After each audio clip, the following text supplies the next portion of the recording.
Good morning, everyone present here. My name is Meenakshi Chaudhary. I would like to speak on the topic Eat Healthy, Stay Healthy. Healthy citizens are the greatest asset any country can have. We are the asset of our country, but healthy citizens are the greatest asset of our country. And to be a healthy citizen, we should eat healthy. Healthy eating means eating the food that helps us in maintaining overall health. Eating the food that gives us nutrients gives us energy. A healthy outside starts from the inside. We all should take healthy food. Healthy food is a requirement of our health. It is very important to take nutritious food.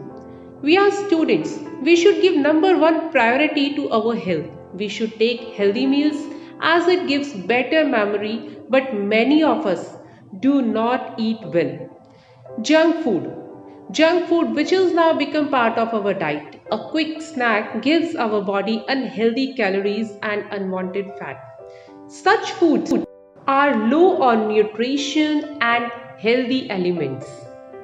But with age, these starts affecting our health badly. We need to think about this. We need to change the habits which we have now because it will really make a difference when we will be older. Have you ever think that diseases like cancer, heart diseases are the results of our behaviors or habits that we had at a young stage? So, my dear friends, make your own health a priority, eat right and healthy, take sufficient sleep, build faith, worry less, and be happy. Thank you. Have a good day.